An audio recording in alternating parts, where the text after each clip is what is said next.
Yo, ici Zapan. Je fais une très courte vidéo pour montrer des trucs sympas sur Pokédraw. C'est l'occasion d'utiliser deux modules de Firefox qui sont GreaseMonkey et Firebug. Donc pour résumer Pokédraw, vous avez 45 secondes pour dessiner un Pokémon et ensuite l'image s'enregistre dans la galerie du site et avec un peu de chance, vous pouvez la voir dans l'entête du site. Mais l'idée c'est qu'une fois qu'on a dessiné les 151 Pokémon plusieurs fois, bah, on a encore envie d'y jouer, mais il faut trouver un autre intérêt au jeu, quoi. Sans plus attendre, on va obtenir le code source de la page web avec CTRL+U sur Firefox. On va chercher ensuite le code JavaScript du gestionnaire de dessin. Bon, on va subodorer que c'est celui-ci. Visiblement, le code est obfusqué. Pas de problème, on va utiliser JavaScript Utifier, qui est un site internet qui nous permet de désobfusquer le code JavaScript. Du coup, on aura quelque chose de plus visible. Donc c'est très simple, il suffit de coller le code et puis d'exécuter le site.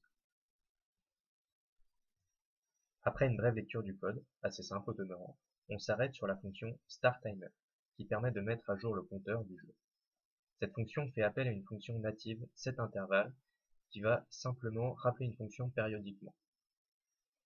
Du coup, setInterval prend deux paramètres.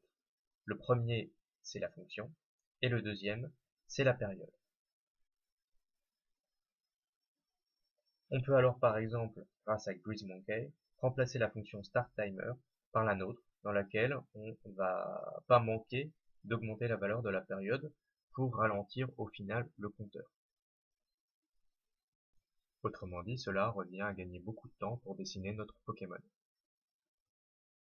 On va alors créer un bouton sur la page de Pokédraw qui, lorsqu'on le pressera, aura pour effet de remplacer la fonction startTimer par la nôtre modifiée. Pour trouver l'emplacement du bouton, on va utiliser la fonctionnalité Inspector de Firebug qui nous permet d'associer le contenu graphique au code source HTML.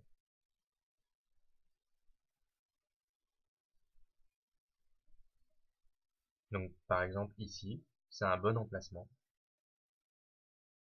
On va donc garder en tête l'identifiant de classe FooterLink qui est parmi les trois identifiants de classe que l'on peut voir, le premier.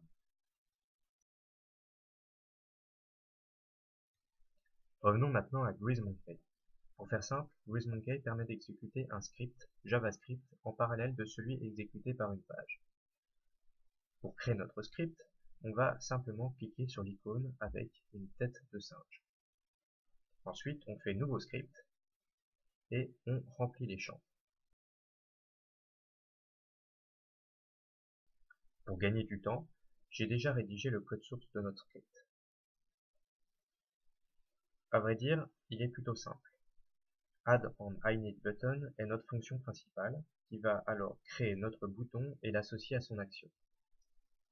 Remarquez seulement qu'il n'est pas possible d'associer la propriété HTML onClick directement et que ici je le fais bien à part. En fait, cela s'explique par le fait que GreaseMonkey anonymise nos fonctions au regard de l'hôte. Et, comme prévu, l'action associée au bouton va remplacer la fonction startTimer de l'hôte par la nôtre. Et, bien évidemment, sur la nôtre, on a augmenté la durée de la période de 1 à 5 secondes. Enfin, on enregistre. Ok, c'est reparti. Alors, on n'oublie pas de cliquer sur notre nouveau bouton. Et maintenant, vous allez me dire, bordel à cul, j'en ai marre de dessiner des Pokémon, j'aimerais plutôt envoyer des photos d'Emma Watson. Certes, certes. Pour pouvoir envoyer n'importe quelle image sur le site, il faut d'abord s'intéresser à la manière dont Pokédraw lui-même récupère ses propres dessins. On revient à notre code source et on s'arrête cette fois-ci sur la fonction SaveImage.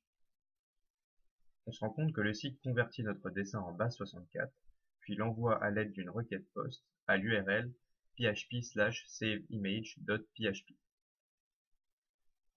On va donc rajouter un bouton qui, à chaque pression, enverra une photo de notre choix en utilisant une version modifiée de cette fonction. Et évidemment, ça se fera toujours à l'aide de GreaseMonkey. À partir de maintenant, je ne vous donne pas le code, mais je vous montre juste son exécution. Donc j'appuie plusieurs fois sur le nouveau bouton. Je recharge la page. On attend quelques secondes. Et voilà, la vidéo se termine là. Amusez-vous bien, je vous laisse. Bye.